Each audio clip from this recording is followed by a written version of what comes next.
우리가 평생 잘 간직해야 될 소중한 것들이 많이 있지만 그 중에서도 이것만큼은 정말 소중하게 여기면서 간직할 수 있어야 합니다. 이것만큼은 그랬는데 이것이 뭔가 바로 믿음입니다. 믿음만큼 소중한 보배가 없어요.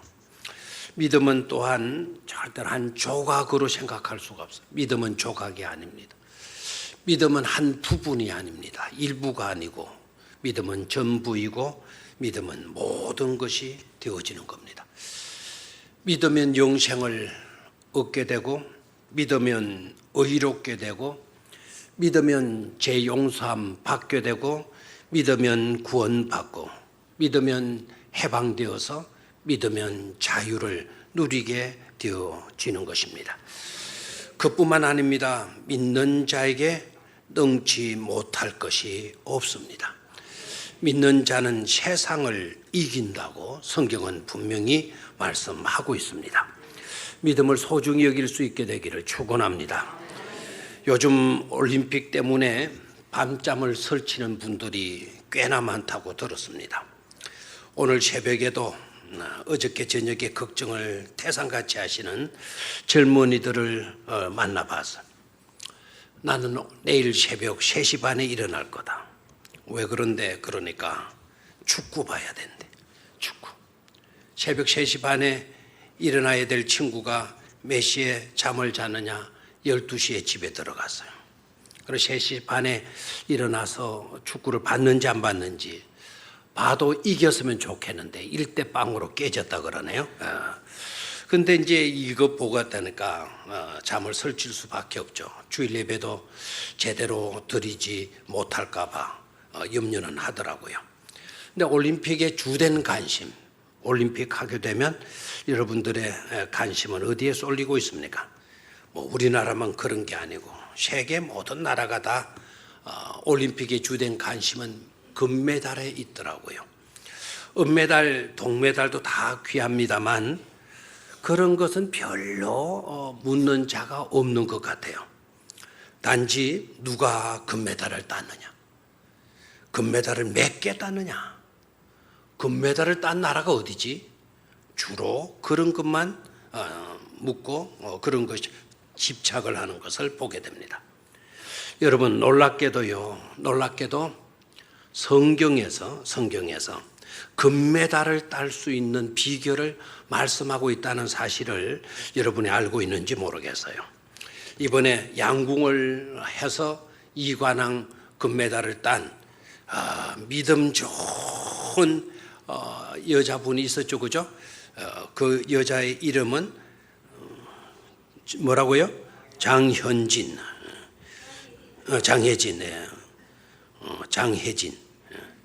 성경 구절은 잘 몰라도 장혜진 이름은 또 잘하네요. 내가 일부러 한번 틀려봤거든요. 뭔가 정확하게 장혜진 하네. 이분은 훈련 그렇게 세게 하는데도 한 번도 예배를 빠지고 그런 적이 없다라고 그러네요. 그리고 자기가 손수 내게 능력 주시는 자 안에서 내가 모든 것을 할 수 있느니라. 성경 구절을 써가지고 품에 가지고 다녀. 그리고 화살을 당길 때도 그 암송을 하면서 활을 쐈다 그래요. 물론 그렇게 금메달을 딸 수 있는 그 좋은 비결을 말씀해 주는 구절도 있지만 여러분 성경은 분명히 세상의 올림픽의 금메달보다 더 소중한 금메달을 딸 수 있는 비결을 분명히 밝히고 있잖아요. 요한일서 5장 4절 5절을 같이 한번 보도록 하겠어요. 오늘 이것만 알고 돌아가도 여러분들은 수지 맞아요. 요한일서 5장 4절 5절 시작. 무릇 하나님께로부터 난 자마다 세상을 이기느니라. 세상을 이기는 승리는 이것이니 우리의 믿음이니라. 그래서 세상을 이기는 이김은 우리의 뭐라고요? 믿음이니라. 그래서 세상을 이기면 챔피언 아닙니까? 세상을 다 거꾸로 엎어놓으면 금메달 아닙니까? 그래서 무릇 하나님께 난 자마다 누가 하나님께로부터 났습니까? 우리가 믿음을 가질 때 영접하는 자, 그 아들의 이름을 믿는 자들에게는 하나님의 자녀가 되는 권세를 주셨으니까 믿는 자이죠. 그죠? 하나님께로 난 자마다, 즉 믿음을 가진 자마다 세상을 만원이라 이기느니라 그래서. 그리고 그 뒤에 믿음이 얼마나 소중한 것을 밝히고 있죠. 세상을 이기는 승리는 이것이니 우리의 뭐라고요? 믿음이니라 그래서. 이제 믿음이 그렇게 소중한 건데, 그런데 어떤 믿음이냐가 중요하죠. 그래서 5절을 놓치지 말아야 돼요. 5절을 보도록 합니다. 시작. 예수께서 하나님의 아들이심을 믿는 자가 아니면 세상을 이기는 자가 누구냐? 저 말은 세상을 이기는 자가 누구냐? 없다라는 거예요. 하나님의 아들이심을 믿는 자가 아니면 세상을 이길 자가 없다라는 거예요. 그런데 저 말씀 잘 봐요. 없는 게 아니라 세상을 이기는 자가 있다라는 거죠. 누가 세상을 이긴다는 겁니까? 하나님의 아들이심을 믿는 사람. 아멘입니까? 하나님의 아들, 예수가 하나님의 아들이심을 믿는 사람은 세상을 만다는 것입니까? 이기는 자가 된다는 거 아닙니까? 그럼 우리의 믿음의 내용이 뭐죠? 세상을 이기는 믿음의 내용이 뭐죠? 예수 그리스도는 하나님의 아들이십니다. 그 믿음이 올림픽의 금메달보다 더 탁월한 금메달, 비교도 할 수 없는 하늘의 금메달을 획득할 수 있도록 만들어 주신다라는 거예요. 여러분들이 다 그런 금메달 리스트들이 다 되시기를 축원합니다. 그러기 위해서 첫 번째로 우리가 눈여겨보아야 할 것, 첫 번째로 우리가 눈여겨보아야 할 것은 예수님의 발걸음이에요. 한번 따라하십시오. 예수님의 발걸음입니다. 다시 한번 큰 소리로 예수님의 발걸음입니다. 예수님의 발걸음, 그걸 우리가 눈여겨보셔야 된다. 예수님의 발걸음의 특징적인 요소가 바로 뭐냐? 예수님의 발걸음의 특징은요, 제한 구역이 없다. 다시 말하면 출입 금지 구역이 없다라는 거예요. 이 말은 무슨 말인가 하니까 예수님은 그 어디에도 그 어떤 것에서도 제한받지 아니하고 들어가실 수 있다라는 거예요. 다시 한번 예수님의 발걸음의 특징이 뭐라고요? 출입 금지 구역이 없다라는 거예요. 출입 금지 구역이 없다. 성경을 여러분 보셔서 아시죠? 여러분, 유대인의 땅에도 우리 주님은 못 가시는 데가 없이 다 가셨어요. 거침없이 다니셨어요. 뿐만 아니라 이방인의 땅에도 들어가셔서 이방인의 땅에 들어가는 것도 주저하지 아니하시고 이방인의 땅에도 우리 주님께서 들어가셨어요. 성전과 회당에도 들어가셨을 뿐만 아니라 창기와 세리와 죄인들의 집에도 예수님이 마셨어요? 들어가셨어요. 이방인의 땅이라고 해서 예수님의 발걸음을 제한하지 못했다 이겁니다. 창기의 집이고 세리의 집이고 죄인들의 집이라고 해서 예수님의 발걸음을 막을 수 있었던 것은 아니다라는 거예요. 예수님께서는 다 가시는 거예요. 다 가시는 거예요. 이게 우리에게 주어지는 은혜고요. 이게 우리에게 주어지는 한없는 복이 되어지는 것임을 깨닫기를 축원합니다. 그런 곳에 들어가셨기 때문에 죄인들도 예수님을 만날 수 있게 되었고 창기도 예수님을 만나서 예수님과 커피 나누어 마시고 예수님과 대화할 수가 있었고 세리까지도 예수님을 만나서 예수님과 함께 식사도 해가면서 예수님과 대화를 나눌 수가 있었던 사실이죠. 예수님께서 그렇다면 그렇게 걸어 다니신 목적이 되느냐? 예수님의 발걸음의 목적. 예수님의 발걸음의 목적. 예수님께서 걸음하신 이유와 목적. 그게 어디에 있느냐? 다른 데 있잖아요. 그가 여행을 아주 좋아하시는 여행가이시기 때문에 이곳저곳 다 다니시려고 했던 것인가? 그게 아니었다라는 거예요. 예수님께서는 유대인의 왕으로 오셨기 때문에 정치적인 의도를 가지고 이곳저곳 다니면서 지인들을 많이 알아놓고 그리고 친분들을 쌓아두기 위해서 다니신 건가? 예수님의 걸음의 이유와 목적은 그런 것이 아니었습니다. 창기와 세리와 죄인들의 집에까지도 들어가셨다 그랬는데, 그들을 만나셨다 그랬는데, 그들을 만나셔서 책망하시고 나무라시고 비난하시고 무시하시고 욕하고 그들의 약점과 그들의 허물들을 덜쳐내기 위해서 그들의 집을 방문하신 것인가? 그들과 함께 하셨던 것인가? 그것도 아니었습니다. 예수님의 걸음의 목적, 그 걸음에 대한 목적은 그런 것이 아니라 용서에 있었고 제사함에 있었고 구원에 있었고 해방에 있었고 자유에 있었던 것임을 보게 되는 것입니다. 놀라운 것은 예수님의 발걸음을 거부하지 않았던 사람들, 예수님의 발걸음을 환영했던 사람들, 예수님의 그 행렬 앞에 나와서 엎드리고 도움을 요청했던 모든 사람들, 그 모든 사람들은 다 한 가지로 잘 되었다라는 사실입니다. 모두가 다 잘 돼요.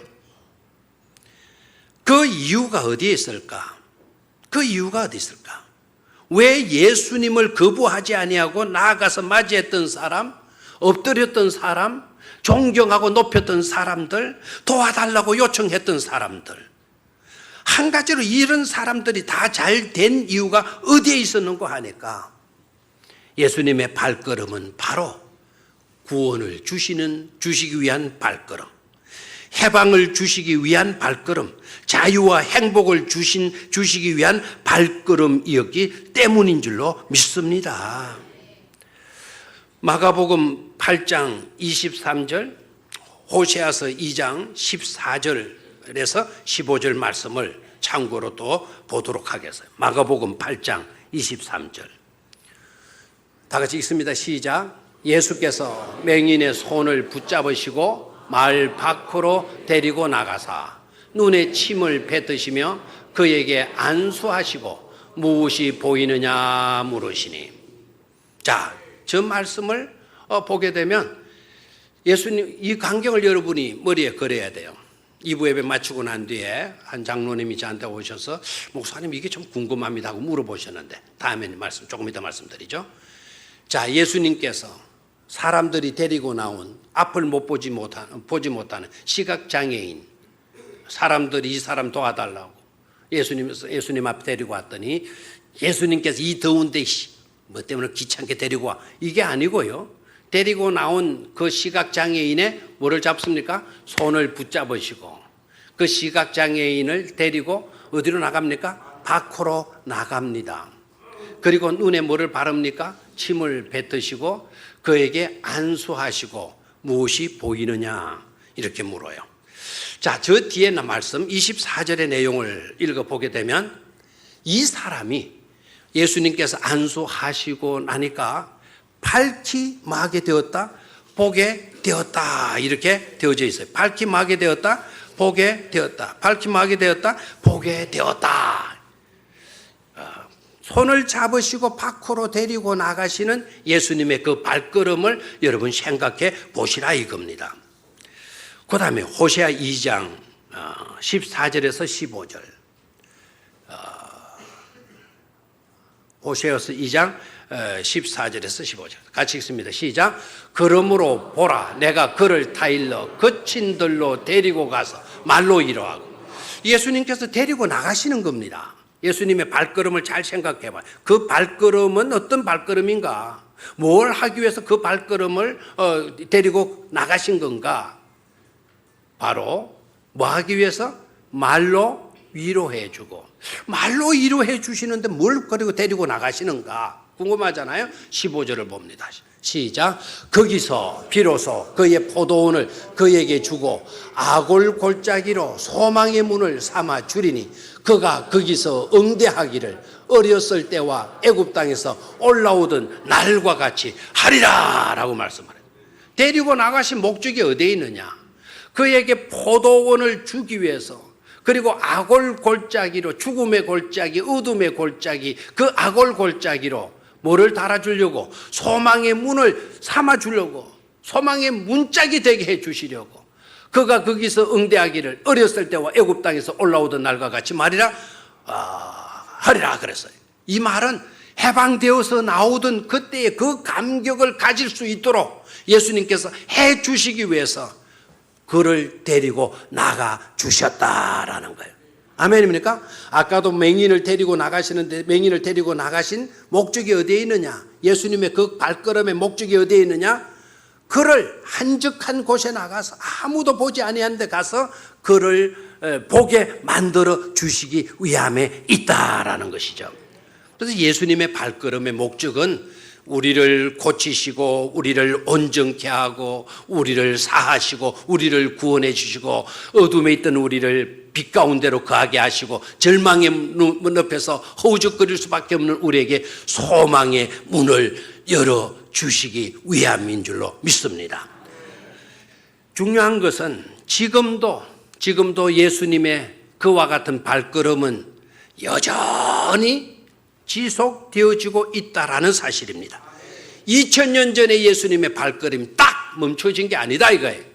지금도 여전히 예수님은 우리를 찾아와 주시는 것이죠. 그 발걸음은 멈추지 않고 지금도 여전히 도해지에도 가시고 저 시골에도 가시고 저 어촌에도 가시고 심지어 우리가 살고 있는 이곳 우리 동네에도 찾아와 주시는 줄 믿습니다. 올림픽 이야기가 나왔으니까 요즘 이야기도 좀 하죠. 올림픽이 어디에서 이루어지죠? 어디에서? 브라질에서 올림픽이 이루어지죠. 그랬더니 우리나라 사람들 정말 똑똑하더라고. 우리 교인들도 뭐 리우를 다 알더라고. 브라질의 리우를 다 알더라고. 리우에서 올림픽이 이루어진다고. 그렇습니다. 올림픽이 브라질 리우에서 이루어지고 있어요. 근데 참고로 여러분, 이 브라질은 우리 교회가 최초로 선교사를 도왔던 나라이기도 해요. 여러분들은 잘 모르실 거예요. 우리 교회가 최초로 선교사님을 후원했던 나라가 브라질 선교사님이었어요. 그분이 편지도 오고 해가지고 읽어드리고 그렇게 한 적도 있고, 제가 기억이 까물까물해가지고 아마 그분이 한국에 우리 교회에 오셨다 가시는지 다른 분이 오셨다 가시는지는 잘 모르겠어요. 아무튼 최초로 선교사님을 도왔던 나라가 그 브라질이에요. 우리나라 선교사님 간 게 브라질 사람, 현지 선교사를 우리 교회가 조금씩 그때 당시 도왔어요. 그런데 이번에 올림픽에서 참 금메달 따는 이야기도 좋지만 그 올림픽이 있게 되면 비하인드 스토리, 숨겨진, 드러나지 아니하는 감동스러운 이야기들이 굉장히 많잖아요. 저는 이번에 사격에서 감동을 참 받았어요. 목욕탕에서 목욕을 신나게 봤어요. 우리나라 선수가 막 나와 있고 북한도 나와 있고. 그런데 신나게 보고 있는데 실망인 거예요. 뭐 우리나라는 뭐 최고로 잘하는 뭐 1인자 그러나 랭킹 1인자라 그러나 그런데 뭐 꼴찌가 있는 거예요. 꼴찌가 있고 1등과 2등은 1등은 베트남 사람이 했고 2등은 북한 사람이 하고 있더라고요. 아이고 우리나라가 잘한다 저렇게 떨어들더니 막 형편없구나. 근데 한 명씩 딱딱 떨어지 나가더라고요. 딱 나가는데 늘 꼴뚜머리에서 이제 떨어지겠구나 생각하면 안 떨어지고 한 단계 딱 7등에서 딱 했다가 6등으로 딱 올라가요. 이제 6등이 떨어질 차례인데 또 한 단계 톡 올라가는 거예요. 그러다가는 진종훈가 누군가 2등으로 팍 올라간 거예요. 4등인가 그때 와서는 우리나라 선수가 둘이 있었는데 하나가 똑 떨어지 나가더라고요. 그런데 조마조마했죠. 조마조마했는데 결국에 가서는 막 우리나라 선수가 따라잡더라고. 계속 누가 1등 했냐? 베트남 사람이 1등을 하고 2등으로 가던 김종국이는 3등으로 쭉 미끄러져 버리더라고요. 그래서 이제 떨어지 나갈 때 그냥 아쉬워가지고 탁 자리에 가서 앉는 모습이 역력합니다. 그런데 베트남 그 선수는 10m 쏠 때 우리나라 진종우가 탈락시키고 10m 쌀 때 이 친구가 미리 금메달을 받았다 그래요. 저는 신나게 그걸 봤는데, 그러나 나보고 옆에 있는 사람이 아저씨 뭘 그렇게 그냥 넋을 보느냐고 그래요. 그래서 재미있지 않냐고 그러니까 아이고 저거 벌써 끝난 거라고 그래 짐을 팍 상하게만. 그래가지고 어떻게 된 거냐? 와 우리나라가 금메달 땄다는 거예요. 그 말 하고 나니까 고만 싱거워지잖아요. 결과를 알게 되어져서 그 친구가 참네. 그런데 그걸 보면서 만약에 이 베트남 선수가 호앙수안 빈이데요. 이 선수가 50m에도 끝까지 지가 잘 쏴가지고 1등을 했다 그러면은 저는 호앙 이 사람 굉장히 미워했을 겁니다. 다행히도 1등을 우리나라 선수가 차지했기 때문에 호앙수안 빈이라고 하는 이 월남 선수가 믿지를 않고 이분이 굉장히 부럽게 보아지더라고요. 시상식을 할 때 우리나라 선수가 딱 가운데 올라가고 이 양반이 두 번째 칸에 올라가고 북한에 우리 김동국이가 다 동메달을 받고 뿌듯해요, 안 뿌듯해요? 굉장히 뿌듯해요. 그렇죠, 그죠? 이건 여러분이 다 알고 있는 거예요. 비하인드 스토리가 있어요. 정말 이 사람에게서 더욱더 기뻤던 것은 이 사람을 지도한 사람이요. 후앙빈 이 사람, 후앙빈 이름도 참 어렵소. 후앙 이 사람을 지도했던 사람이 누구 나라 사람이게요? 우리나라 사람 박충근 씨라고 그래요. 이 사람 한번 볼까요? 저기에 노란색 입은 사람이 이번에 금메달 딴 사람이고 또 50m에서는 은메달 딴 사람이고 옆에 있는 사람이 월남 사람같이 비슷하게 생겼지만 어느 나라 사람? 우리나라 사람인데 50살 박충근 씨라고 그래요. 왜 이야기를 제가 참 이 사람 이야기도 감동을 받아놓은 거니까 이분은 자기 돈을 가지고 자기가 비행기표 끊어가지고 자기가 베트남을 선택해서 자기가 갔고 그리고 자기 돈으로 저 선수를 발탁을 해서 저 선수를 훈련시켰다라는 거예요. 박충근 씨가 우리나라 사람이 훈련시켜가지고 금메달을 땄는데 10m에서 금메달을 땄는데 그 금메달은 그냥 금메달이 아니고 베트남 나라가 창설되고 난 뒤에 최초의 뭐라고요? 금메달이 되었고 이번에 은메달까지 땄으니까 금메달과 은메달을 따서 안겨주게 된 거죠. 그래서 저 후앙이라고 하는 저 베트남 사람은 일약 베트남에 뭐가 된 거죠? 영웅이 됐다는 거예요. 영웅이 되고 저 사람이 받게 되는 포상금, 상금이 얼마 정도 인고 하니까 저 사람이 50년 연봉에 해당한대요. 50년 실컷 벌어야 될 그 돈을 이번에 상급으로 받게 됐다라는 거 아닙니까? 이제 돈 이야기 하니까 조금 생기가 나네요. 뿐만 아니라 이번에 그 정도가 아니고 저 사람이 이제 뭐 영웅이 돼 있으니까 광고로 나가게 되면 거기에 들어오는 돈 이거는 뭐 상상도 못하게 되어졌다라는 거예요. 한마디로 대박 터졌고 한마디로 돈방석에 안게 된 거죠.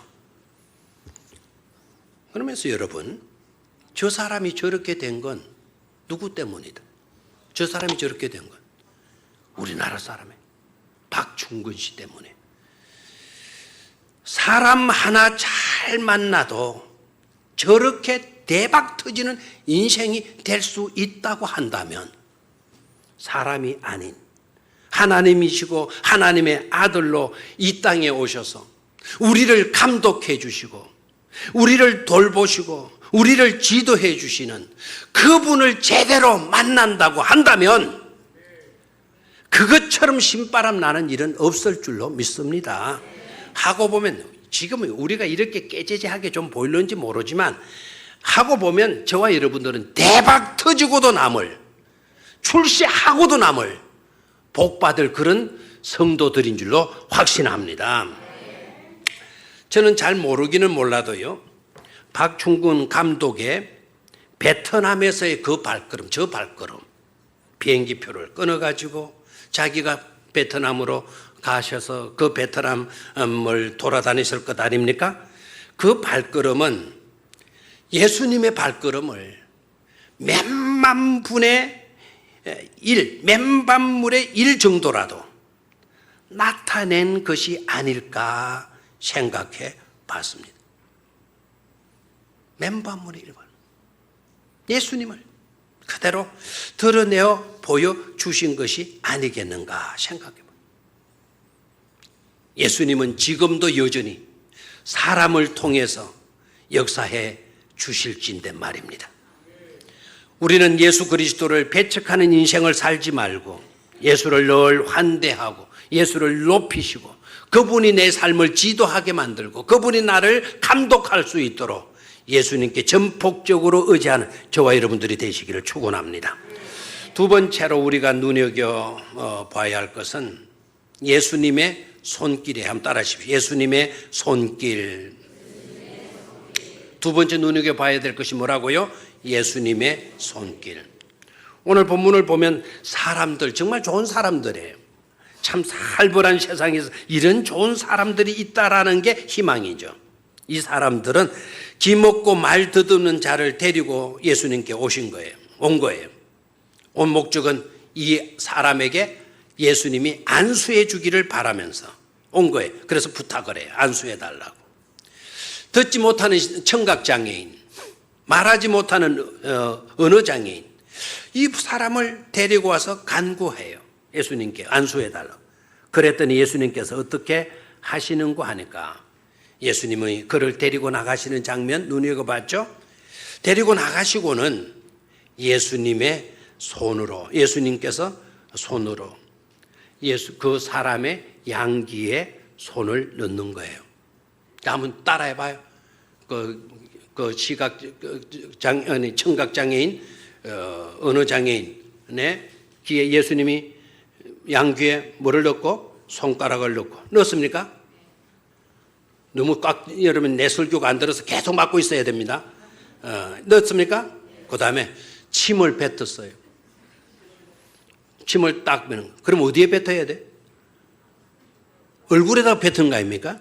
그런데 그의 혀에 대시며 이걸 이게 그래서 아까 우리 장로님은 이래가지고 어떻게 손에 침을 뱉었나 해봤대요. 안 되더라는 거예요.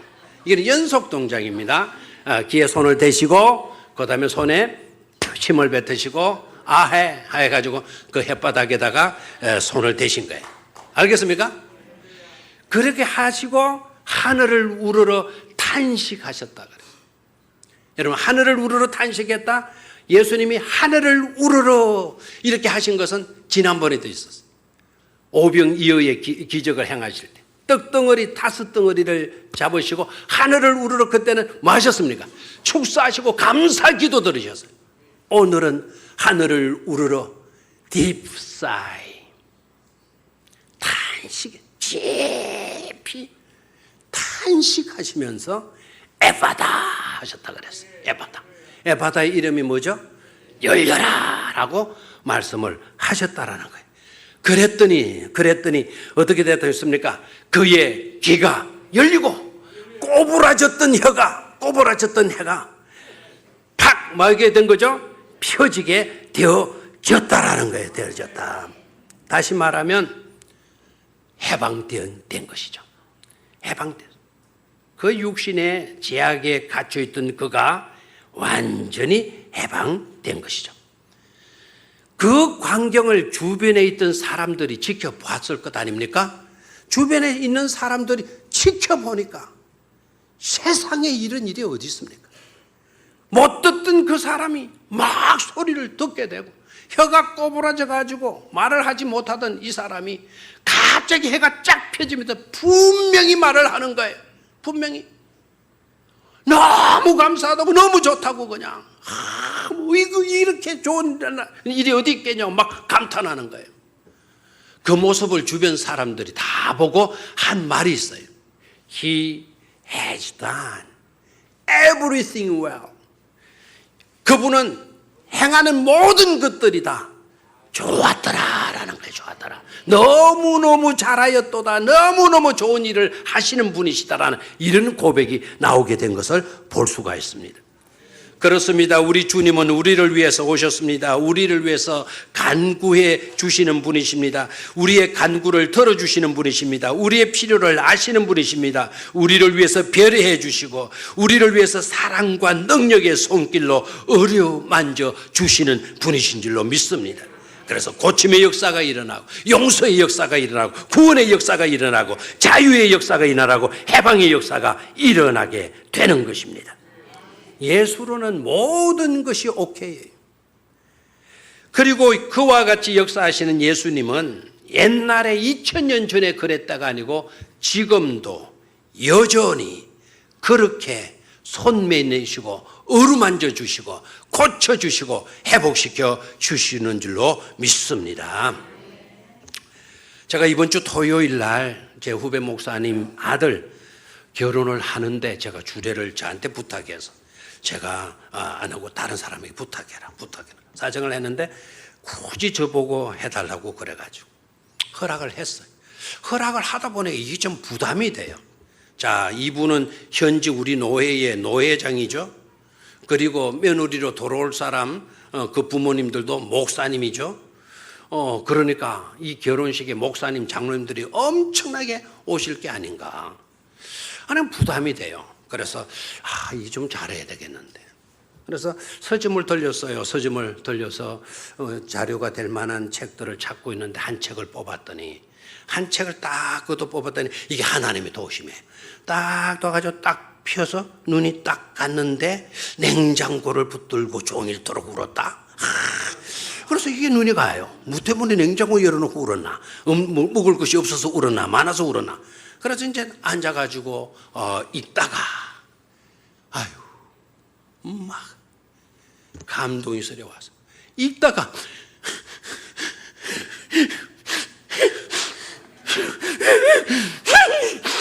이러니까 책 사러 왔던 모든 사람들이 저 아저씨 지금 미쳤나 저 뭐를 읽나 뭐 내 앞에 얼쩡거리기도 하고 나를 쳐다보고 있다는 걸 알면서도 울음을 멈출 수가 없더라고요.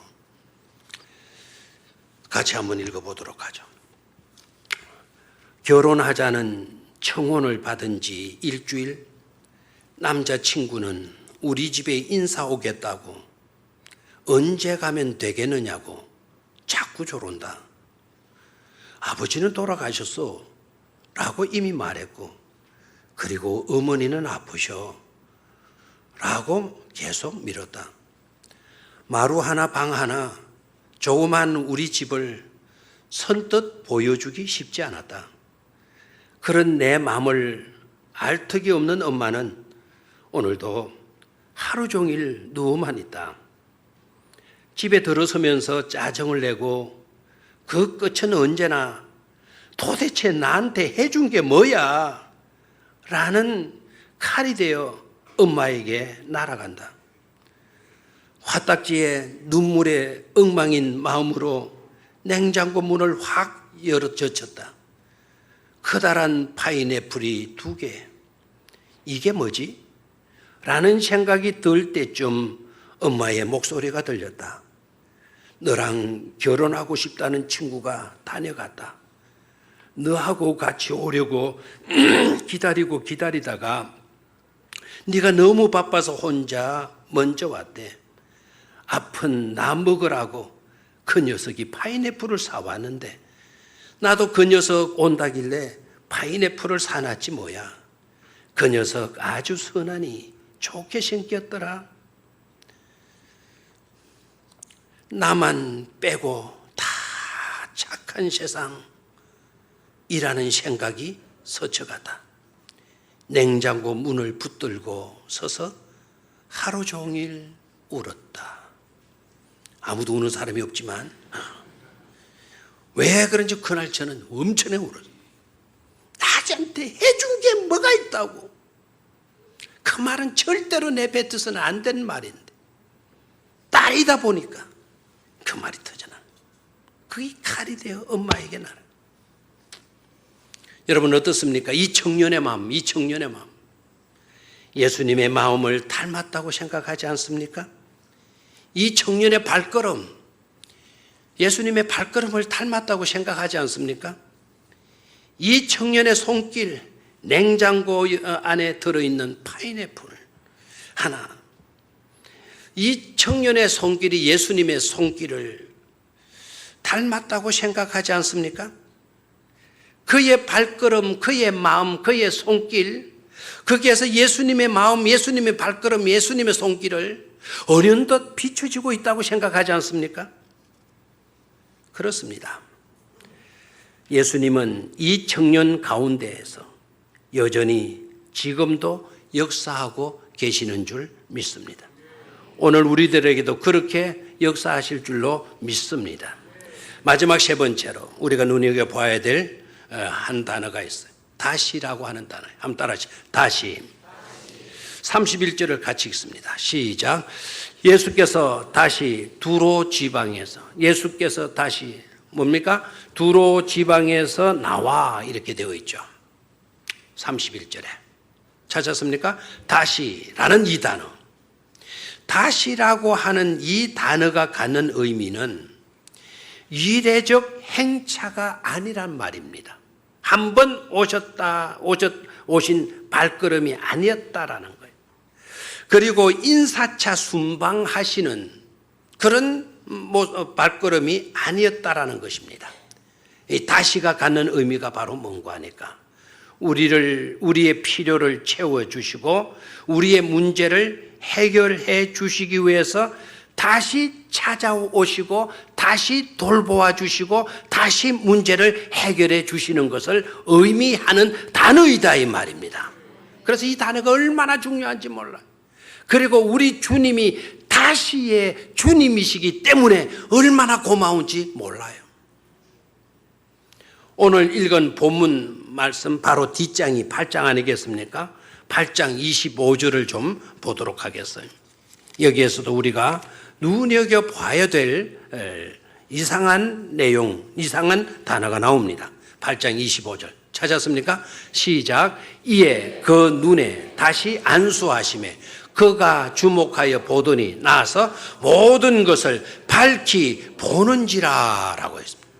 이에 그 눈에 다시 안수하심에, 예수님께서 안수도 하셨는데 다시 안수하셨는데 또 뭐 했다 그랬습니까? 다시 안수하셨다라는 거예요. 그랬더니 그 맹인, 그 시각장애자가 어떻게 됐다고요? 모든 것을 밝히 보게 되었다라는 거예요. 근데 이 다시가 어떻게 느껴집니까? 다시 안수하시는 우리 주님 어떻게 생각이 되어집니까? 여러분 같은 모르겠습니다만 저런 인생에 왜 다시야 이거?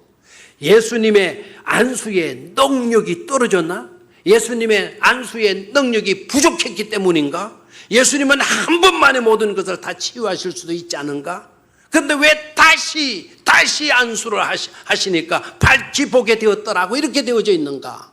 다시가 갖는 의미가 뭔가라는 거예요. 예수님의 능력이 모자라는 안수였기 때문에 예수님의 능력이 떨어져 가지고 다시 안수하신 것일까요? 예수님은 어제나 오늘이라 영원토록 동일하신 분입니다. 능력을 한없이 행하였다 하더라도 그 능력도 불변입니다. 항상 주님은 완전한 능력의 소유자인 줄로 믿습니다. 그렇다면 왜 다시 안수하신 것인가? 우리를 위해서라는 거예요. 누구를 위해서다? 우리를 위해서다. 8장 18절로 그것을 올라가서 봅니다. 8장 18절 시작. 너희가 눈이 있어도 보지 못하며 귀가 있어도 듣지 못하느냐 또 기억하지 못하느냐. 제자들은 눈은 있어도 못 봐요. 귀가 있어도 듣지 못해요. 머리가 있어도 기억하지 못해요. 아직도 보지 못하고 아직도 듣지 못하는 그 제자들을 위해서, 확신을 심어주기 위해서, 깨닫게 하기 위해서 다시 반복적으로 우리 주님이 행동해 주시고 계시는 것입니다. 미련한 우리들을 깨우치기 위해서, 우리를 위해서 배려해 주시는 것이죠. 우리를 향한 하나님의 사랑이신 것이죠. 절대로 너만큼은 내가 포기할 수 없다. 어정쩡한 상태로 네가 지나는 그것을 내가 원하지 않는다. 절대로 너를 포기할 수 없다라고 하는 하나님의 강한 의지를 보여주는 일인 줄로 믿습니다. 여러분이 잘 아시다시피 우리 주님은 앞으로 부활승천하셨다가 저와 여러분들을 데리러 다시 마실 것입니까? 오실 주님이신 줄로 믿습니까? 와 보시고도 또다시 와 보셔요. 행여나 잘못되어질까봐 또다시 오셔서 우리의 부족을 채워주시는 거예요. 요한복음 14장 3절을 같이 읽습니다. 시작. 가서 너희가 요한복음 4장 14장 3절 시작. 가서 너희를 위하여 거처를 예비하며 내가 다시 와서 너희를 내게로 영접하여 나 있는 곳에 너희도 있게 하리라. 다시 와서 너희를 내게로 영접하여 나 있는 곳에 주님 계신 곳에 우리도 있게 해 주시겠다고 말씀하시는 거예요. 다시 오시는 주님 너무 감사하잖아요. 다시 오시는 주님 은혜의 주님이시지 않습니까? 주님께서 다시 오셔서 우리가 해결하지 못하는 문제를 해결해 주시고 우리가 질 수 없는 모든 무거운 짐을 벗겨주시고 대신 주시는 줄로 믿습니다. 오셔서 구원해 주시고 오셔서 해방 주시고 오셔서 자유케 해 주시는 주님 언제나 지금도 여전히 내일이 강복주일입니다. 강복일입니다. 우리는 주님께서 지금도 여전히 행동하시고 역사하시는 그 역사함 속에서 하나님께 존귀와 영광 감사를 올려드리는 우리 대한민국 우리 국민들 성도들이 되시기를 주의 이름으로 축원합니다. 하나님 아버지